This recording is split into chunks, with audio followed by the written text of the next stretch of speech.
দ্বিতীয় আমির শহীদ আবরার শহীদ হতে পেরেছেন, আমি শহীদ হতে পারি নাই।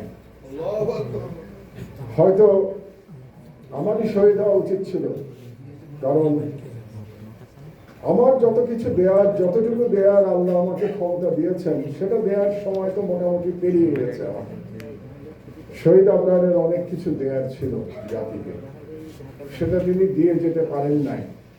সেই জন্যে শাহাদাতটা পরিবর্তন হলে দেশের জন্য হয়তো উপকারী হতো। আমি শহীদ হতে পারতাম 2018 সালের 22শে জুলাই, সেটা হয় নাই। সেটা না হয়ে পরবর্তীতে আবরার শহীদ হয়েছে। তো শহীদ আবরারের লড়াইটা কি ছিল? সে কোনো রাজনীতি করতো না, আমরা জানি। সে ছাত্র, সে কোনো প্রত্যক্ষ রাজনীতির সাথে জড়িত ছিল না, কিন্তু তার অগাধ দেশপ্রেম ছিল এবং সে ভারতীয় আধিপত্যবাদের বিরুদ্ধে তার আওয়াজ তুলেছিল। এইটুকুই ছিল শহীদ আবরারের জীবন। এবং ভারতীয় আধিপত্যবাদের বিরুদ্ধে আওয়াজ তুলবার জন্য তাকে শহীদ হতে হয়েছে। কিন্তু তিনি জাতিকে জাগ্রত করে গেছেন, কারণ এই ভারতীয় আধিপত্যবাদের বিরুদ্ধে তত্ত্ব কথা আমরাও লেখালেখি করেছি, দীর্ঘদিন ধরে করেছি। আমার বয়স হয়েছে, লেখালেখির বয়সও কম হয় নাই, 20 বছর পার হয়ে গেছে।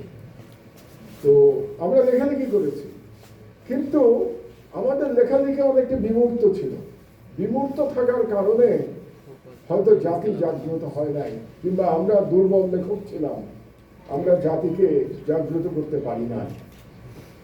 সেই জন্যে ভারতীয় আধিপত্যবাদের বিরুদ্ধে লড়াই করবার জন্য আমাদের একটা রক্ত মাংসের মানুষের প্রয়োজন ছিল। সেই মানুষটি শহীদ আবরার। শহীদ আবরার শহীদ হওয়ার পরে সেই রক্ত মাংসের মানুষ আমাদের সামনে এসে গেল, আর বাংলাদেশের তরুণ জনতা জেগে উঠল।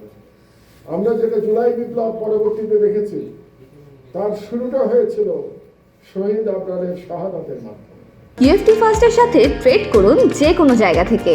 ক্যাম্পাসে ক্লাসের ফাঁকে, ঢাকার জ্যামে বসে কিংবা ঘরে বসে, ট্রেডিং এখন হাতের মুঠোয়। তাই ট্রেড করুন যখন খুশি, যেখানে খুশি।